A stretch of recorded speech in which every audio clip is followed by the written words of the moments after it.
Bonjour, donc nouvelle vidéo consacrée au dessin vectoriel, mais en 3D cette fois.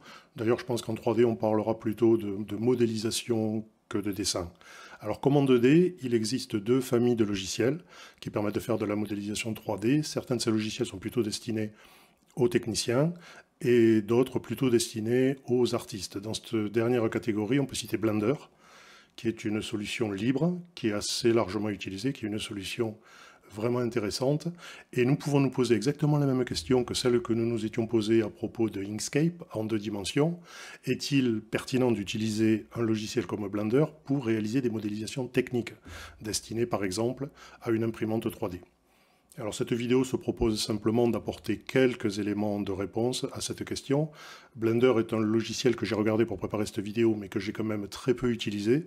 Et donc si vous le connaissez bien et si vous pensez que ce que je raconte mérite d'être amendé ou corriger, n'hésitez pas à laisser un commentaire. Alors je l'ai dit, comme en 2D de grandes familles, dont à gauche les logiciels plutôt techniques, pour lesquels la priorité est la précision des tracés, bien sûr, et pas forcément la dimension esthétique. Et puis à droite, ceux qui sont plutôt destinés, les logiciels plutôt destinés aux artistes, et où là, c'est justement la dimension esthétique, photoréaliste, disons, qui est privilégiée, et alors qu'une précision extrême des tracés n'est pas forcément requise. Alors un mot tout de même sur l'exemple que j'ai pris en haut à gauche. C'est bien une représentation technique, puisque c'est une représentation d'architecture, mais vous voyez que le rendu est très joli, le rendu est photoréaliste. Or, les logiciels techniques, entre guillemets, du moins ceux que nous allons utiliser dans la suite de cette vidéo, c'est-à-dire SketchUp et FreeCAD, ne permettent pas d'obtenir un tel rendu photoréaliste. Si on souhaite obtenir cela, on peut utiliser des extensions au logiciel. Je sais qu'il y a beaucoup d'extensions qui existent autour de SketchUp, qui sont des solutions payantes, et qui permettent d'obtenir ce type de rendu photoréaliste. Ce qu'il est aussi possible de faire, c'est d'utiliser des logiciels des deux catégories de manière complémentaire. On peut par exemple utiliser SketchUp ou FreeCAD pour faire la modélisation technique, et puis ensuite importer la modélisation obtenue vers un logiciel de la deuxième catégorie, Blender par exemple, dans lequel on pourra placer des textures, des sources d'éclairage pour obtenir un rendu photoréaliste. Voilà, donc cet exemple est intéressant pour montrer que la frontière entre les deux mondes n'est pas toujours parfaitement nette, et même que les solutions peuvent être utilisées de manière complémentaire. Alors, quels sont les principaux logiciels qui existent dans ces deux catégories? Côté dessin technique, SketchUp, qui est une référence en particulier dans le domaine de l'architecture, c'est un logiciel commercial qui propose une version gratuite, alors qui a pris des formes différentes. Jusqu'en 2017, je crois, il existait une version gratuite de SketchUp qui s'appelait SketchUp Make, que l'on pouvait télécharger librement et utiliser, et qui simplement avait quelques limitations par rapport à la version commerciale. Alors depuis 2017, SketchUp Make n'existe plus. Il y a toujours une version gratuite, mais c'est un logiciel dit en ligne. C'est-à-dire que vous ne pouvez utiliser que si vous avez une connexion Internet, un peu comme les logiciels de la suite Google, par exemple. Voilà pour SketchUp. Alors SolidWorks et CATIA, ce sont deux solutions de Dassault Systèmes, qui sont, je crois, des références dans le domaine de l'ingénierie, mais que moi je ne connais pas très bien.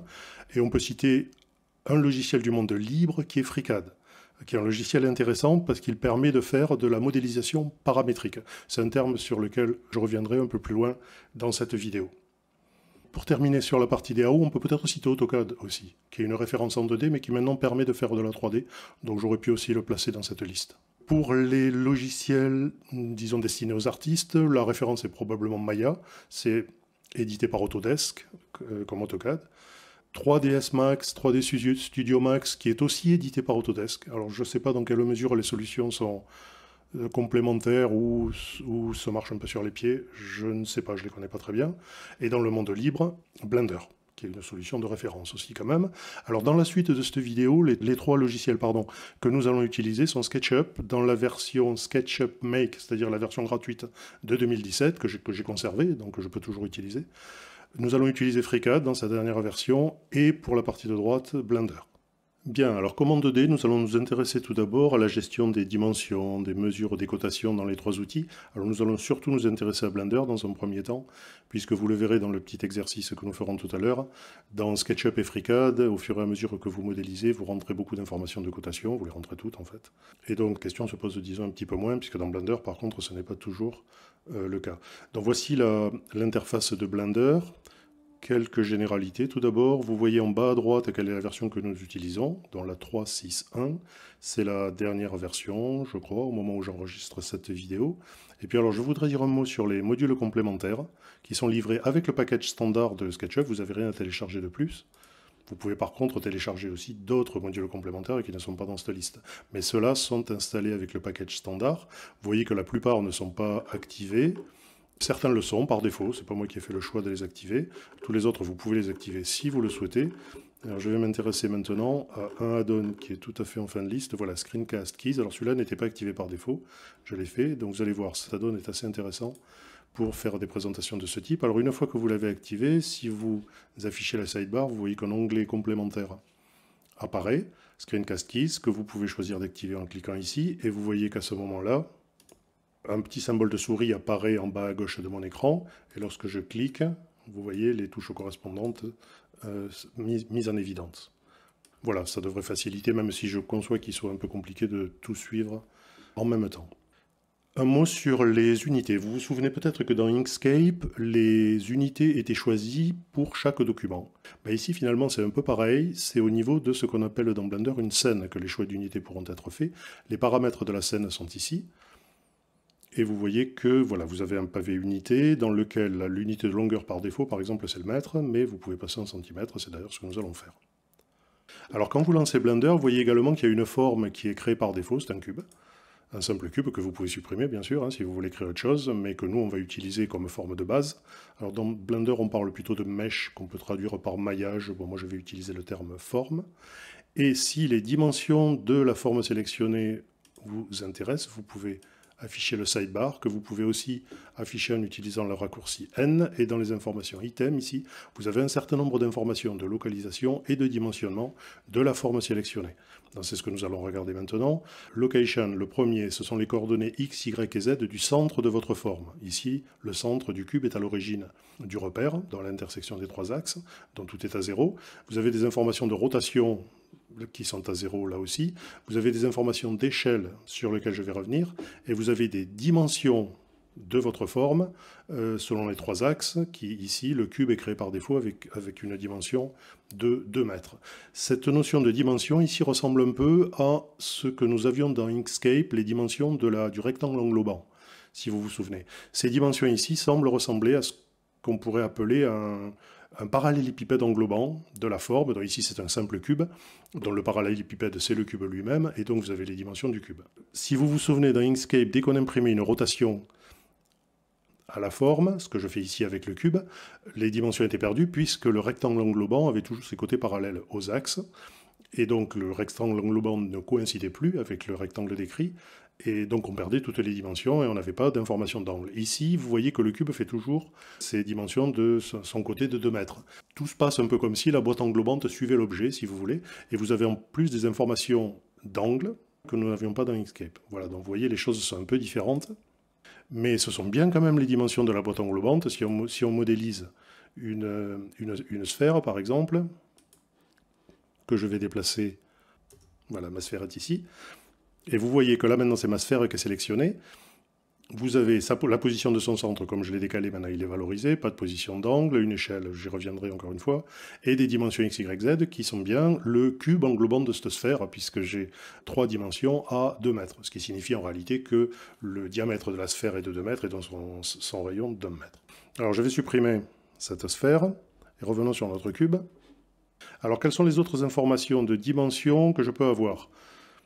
En passant en mode édition, je vais simplement sélectionner une face, celle qui est devant, voilà, et ici, je peux demander les longueurs d'arête, edge length. Si je sélectionne, vous voyez, vous avez mes 200 cm qui apparaissent sur toutes les arêtes sélectionnées. Alors maintenant, si je modifie les dimensions de mon objet, ce que je peux faire directement ici. Par exemple, on va modifier 50, 120 et 10 d'épaisseur. Si maintenant je repasse en mode édition, première chose à constater, excusez-moi, c'est que dès que vous faites des modifications comme ça, vous avez des facteurs d'échelle qui sont automatiquement calculés par Blender. Vous le voyez ici, nous n'avions que la valeur 1 pour les 3, maintenant nous avons 3 valeurs différentes. Si je reviens en mode édition, que je sélectionne cette face par exemple, celle qui est devant, et que je redemande les dimensions, vous voyez que les dimensions sont restées à 2 mètres. Tout semble se passer comme si les dimensions de mon parallélépipède étaient toujours les dimensions du cube initial et que des facteurs d'échelle avaient été appliqués par Blender sur les 3 axes pour rendre au parallélépipède des dimensions apparentes qui sont celles que j'ai demandées.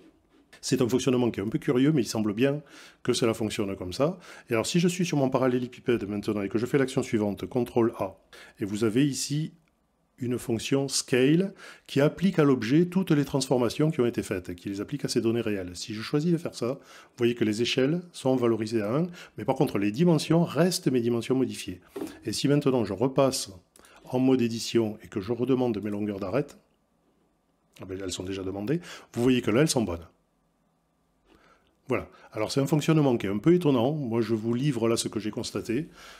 Comme dans Inkscape, pour être honnête, je ne suis pas tout à fait certain de bien comprendre comment on peut manipuler ce facteur d'échelle dans Blender, mais bon, ça ne gêne pas pour faire de la modélisation plus avant. Donc nous allons pouvoir continuer.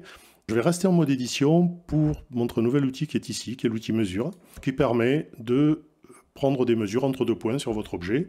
Vous pouvez appliquer sur la touche CTRL si vous voulez vous attacher de manière magnétique au pôle de l'objet. Et là, je vais prendre par exemple cette diagonale, jusqu'ici. Voilà, et vous voyez que ma diagonale fait 120 cm,4 à peu près. Voilà, donc c'est aussi un outil intéressant qui permet d'obtenir des mesures entre 2 points quelconques des modèles que vous êtes en train de faire. Voilà, donc vous voyez que les informations de cotation que nous avons dans Blender sont quand même assez complètes. Je voudrais signaler l'existence d'un add-on, d'un autre, voilà, qui est le 3e, qui s'appelle Measure It, qui permet d'aller plus loin encore dans la gestion des cotations, des mesures, etc. Bon, je ne pourrais pas vous en parler parce que je ne le connais pas bien, mais si vous êtes intéressé par cet aspect des choses, je vous invite à l'activer et à explorer son fonctionnement. Voilà, donc je vais en rester là pour cette première vidéo. Je pense qu'elle est suffisamment longue maintenant.